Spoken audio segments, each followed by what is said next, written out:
మన ఆత్మ యొక్క పరిస్థితి ఎలాంటిది అంటే శరీరానుసారంగా నివసించడలా మనము చనిపోయే వారం అవుతాం.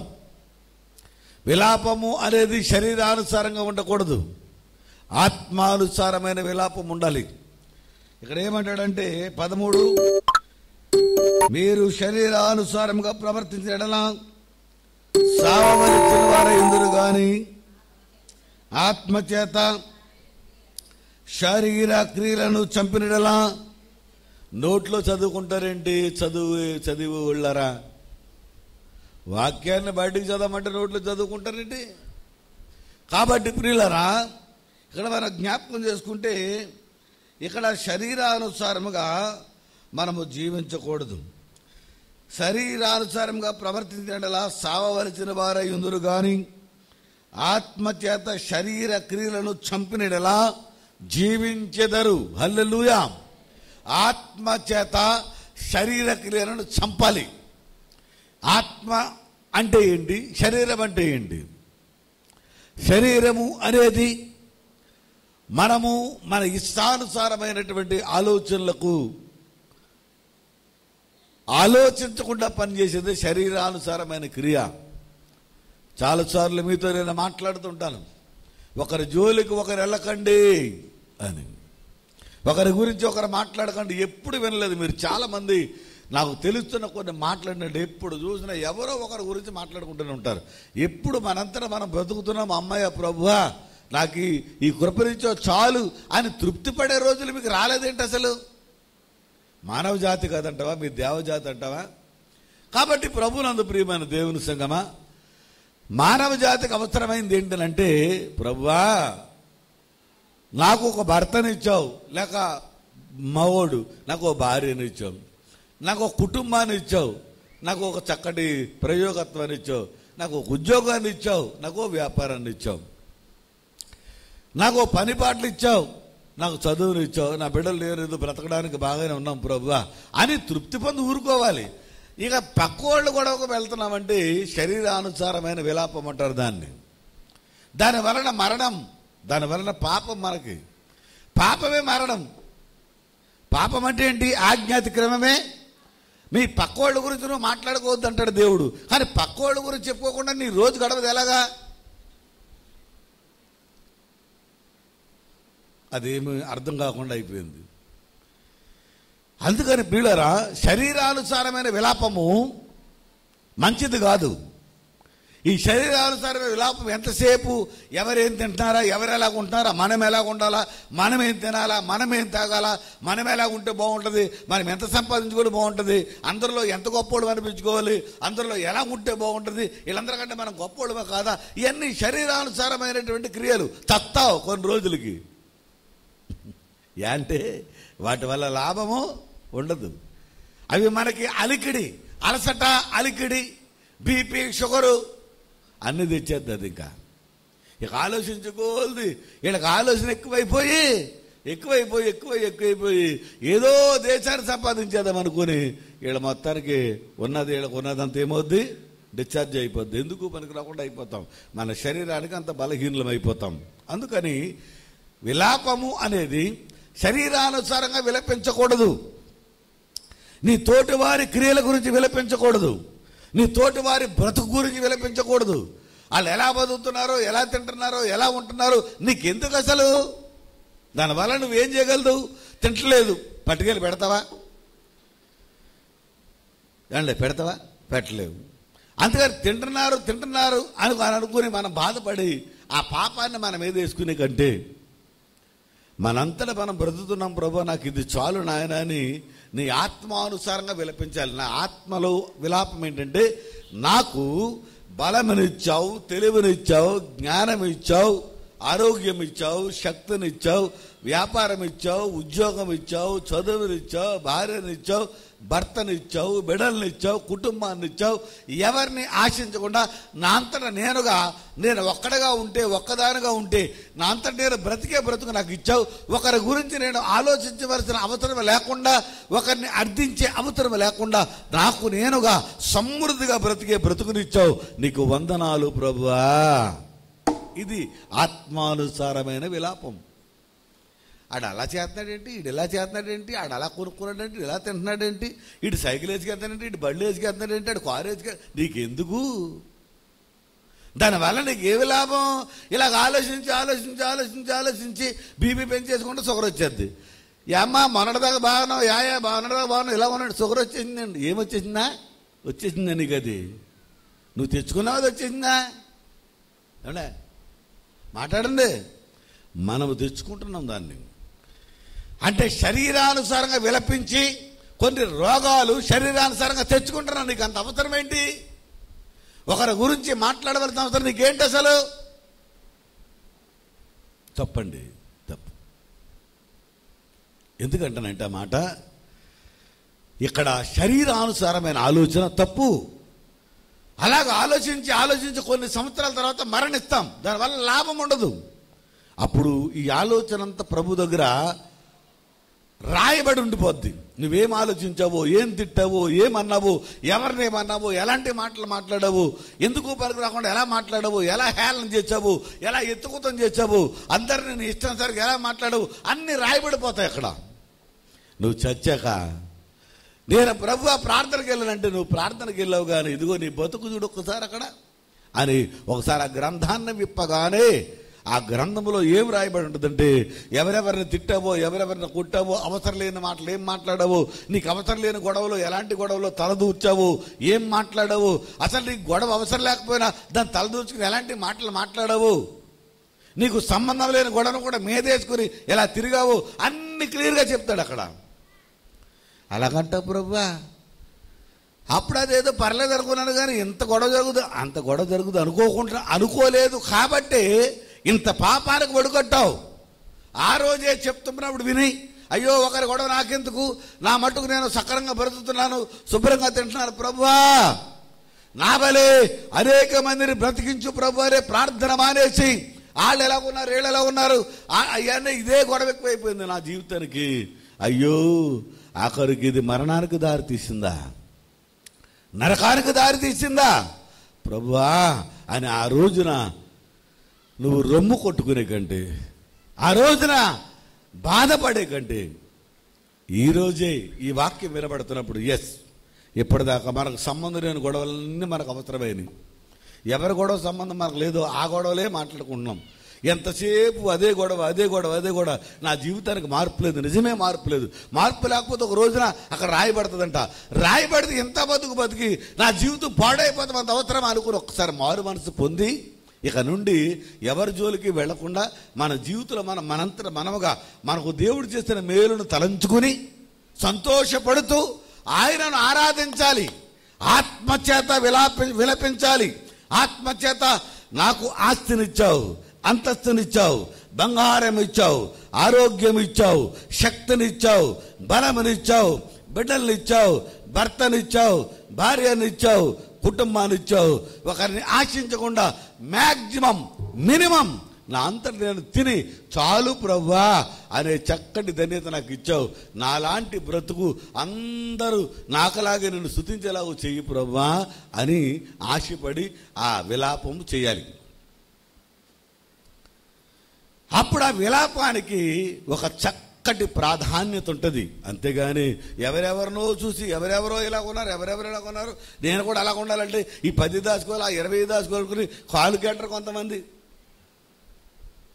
దశంభాగాలు ఎందుకు ఎవరనుకుంటున్నారు కొంతమంది, చాలామంది ఎందుకు ఎవరనుకుంటున్నారు, ఇది ఇచ్చేసిన కానీ ఇంట్లో కొంత ఖర్చు మాకు వెళ్ళిపోద్ది అనుకుంటారు చాలామంది. చేసే మొదటి తప్పులు అయ్యే, వీళ్ళు ఎక్కడికి వెళ్దు అవన్నీ రాయబడతాయి. దేవుడు నమ్ముకున్నాక నువ్వేమేమి చేయట్లేదు, చేయొద్దు అన్న పని ఏమేమి చేస్తున్నావు అన్ని క్లియర్గా రాయబడిపోతాయి అక్కడ. ఆ రాయబడిపోని ఎప్పుడో జరగవు, మన బ్రతుకు కాలంలోనే కొంతకాలం అయ్యేసరికి మన మీద ప్రయోగాలు చేస్తూ ఉంటాయి. అప్పుడు కూడా అర్థం అవ్వకుండా అలాగే మొండిగా బతుకుతూ ఉన్నామనుకో, చచ్చాక నరకానికి పోతావు. నేను నరకానికి వచ్చానని ప్రభు అని అడిగావు అనుకో, బ్రతుకుండగా చెప్పిన మాట ఒక్కడు కూడా నువ్వు వినలేదు కాబట్టి నీకు నరకమే తప్ప పరలోకము లేదనే ఒక్క మాట వినపడుతుంది అక్కడి నుంచి. అంత అవసరం ఏంటండి? అదేదో బ్రతుకుండగా మనము ఆత్మానుసారమైన విలాపము ప్రభు దగ్గర విలపించుకుంటే, కన్నీరు కార్చుకుంటే మన భవిష్యత్తు బాగుపడుతుంది, మనం బాగుపడతాం, మన పిల్లలు ఇంకా బాగుపడతారు. అలాగే మనకులాగా అనేక మంది నీ ప్రార్థన ద్వారా అనేక మంది దేవుడు రక్షిస్తాడు కదా. అది నీకు ప్లస్ పాయింట్ అయిపోద్ది. ఇదిగో పలానా ఆవిడ తెల్లారు లేచింది కాడికి రాత్రి పండుకునేదాకా ఎవరి గురించి ఏమీ చెప్పదు, ఎవరి గురించి ఏమి ఆలోచించదు. ఆవిడ గురించి ఆవిడ ప్రార్థన చేసుకుంటుంది, అనేక మందిని మార్చమని ప్రార్థన చేస్తుంది. ఒక ఆయన ఉన్నాడంటే తెల్లారు లేచిన దగ్గర నుంచి రాత్రి పండుకునేదాకా ఎవరి గురించి ఆలోచించడు. అతను ప్రభు దగ్గర కన్నీరు కారుస్తాడు, అనేక మందిని రక్షించమని ప్రార్థన చేస్తాడు. ఇది ఎంత గొప్ప సాక్ష్యం. అదే మాట రివర్స్లో ఒకసారి మాట చెప్తాను చూడండి. ఒక ఆవిడ ఉందంటే తెల్లారు లెగిసిన దగ్గర నుంచి రాత్రి పండుకునేదాకా ఆళ్ళ గొడవే ఏళ్ళ గొడవే. ఆ గొడవలు చెప్పకపోతే నిద్ర అంటది మనిషికి.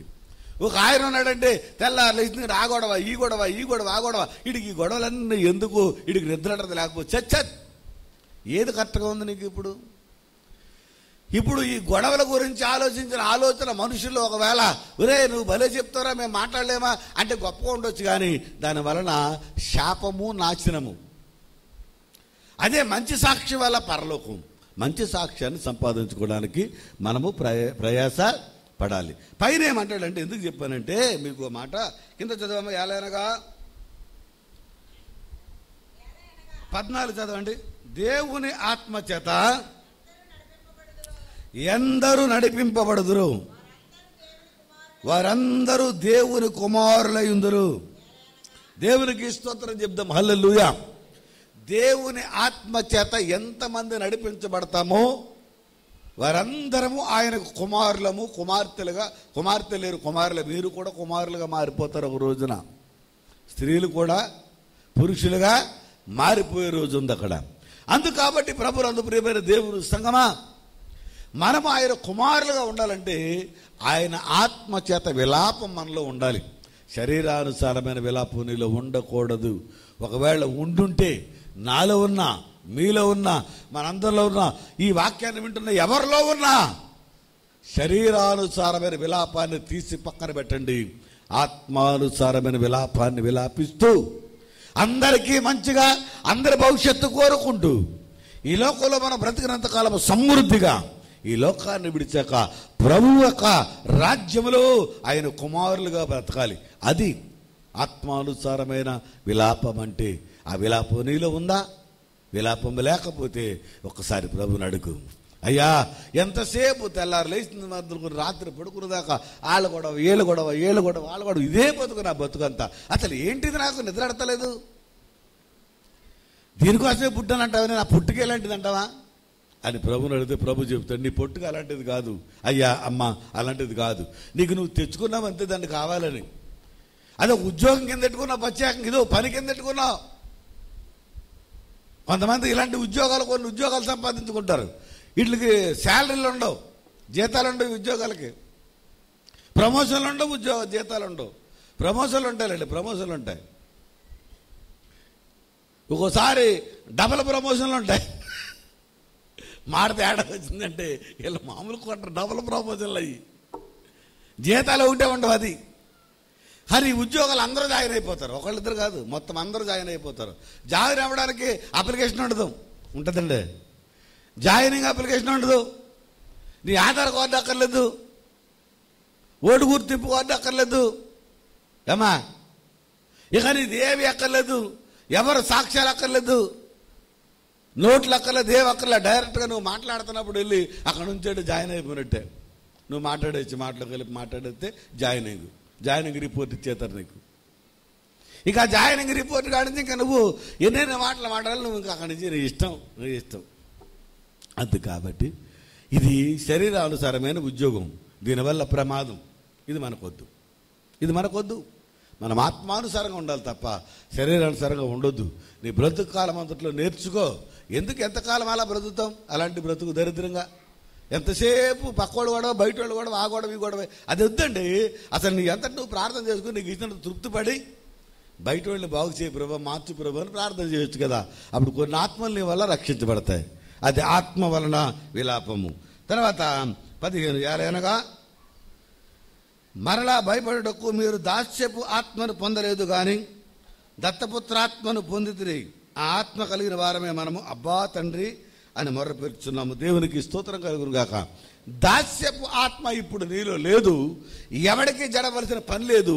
సాతానికి జడవద్దు, నీ పక్కోడుకు జడవద్దు, నీ అధికారికి జడవద్దు, నీ గొప్పోడుకు జడవద్దు. అసలు నువ్వు ఎవడికి జడవుగా. ఈ లోకంలో ఉన్న మంత్రి కాదు, గొప్పోడు కూడా నువ్వు జడవద్దు. అసలు నీలో దాస్యపు ఆత్మ లేదు. చెప్పాను పనిలోసారి మేమొస్తే అలాగండి అలాగండి అంటాం. అది ఓ మాధురుడు కనపడ్డాడు, 2 చేతులు కట్టేసి, అయ్యగారండి అయ్యగారు పై కట్టేస్తారు చేతులు 2.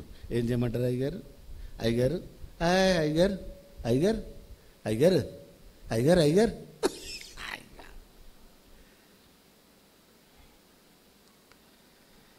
అదే సేవకుడు కనపడితే అందుకు. కాబట్టి దేవుని సన్నిధిలోకి వస్తే భయం భక్తి ఏం ఉండదు. సేవకుడి దగ్గర భయం ఉండదు. ఒక అధికారి కనబడితే ఎంత భయపడిపోతావు. దాస్యపు ఆత్మ నీలో లేదు. దాస్యపు ఆత్మను సంపాదించుకుంటున్నావు. అధికారులకు భయపడి దేవునికి భయపడకుండా తెగించి మాట్లాడుతున్నావు అంటే దాస్యపు ఆత్మ ఇంకా నీలో ఉండిపోయింది. ఆ దాస్యపు ఆత్మను విడిచిపెట్టాయి. దేవునికి జడు, సేవకులకు జడు, దేవుని సన్నిధికి జడు. అప్పుడే జీవితం ఆత్మ వలన విలాపము కలిగినదై నీ జీవితం ఆశీర్వదించబడుతుంది.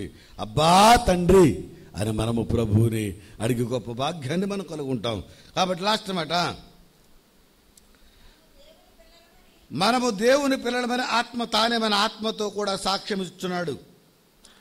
మన పిల్లలమైతే వారసులము, అనగా దేవుని వారసులం. హల్లెలూయా చెప్పండి గట్టిగా, హల్లెలూయా.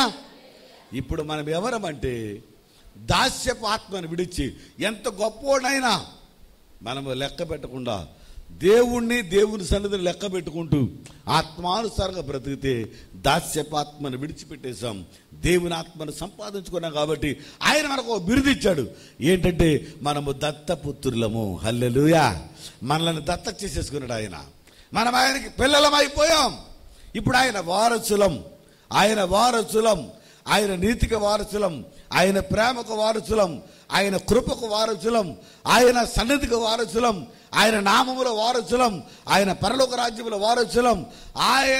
ఆయన లోకములు మనమేమనమండి? వారసులం. దేవుని వారసులం. అంత గొప్ప భాగ్యాన్ని ఆత్మ మూలంగా నువ్వు చేసిన ప్రార్థన సంపాదించేసింది. అందుకని నీ జీవితంలో శరీరానుసారమైనటువంటి ఆలోచనలు విడిచిపెట్టేయి. వాటి ద్వారా విలాపము చేయొద్దు. ఆత్మానుసారంగా నీ జీవితాన్ని సరిచేసుకో.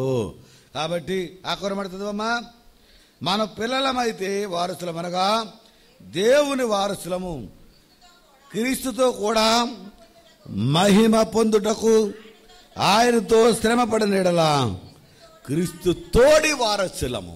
ఇదిగో ఎవరన్నా నేను తిడితే తిట్టుకు తిట్టు, కొట్టుకు కొట్టు, కంటికి కన్ను, పంటికి పన్ను, దెబ్బకు దెబ్బ, పొడితే పొడుతాం. మానే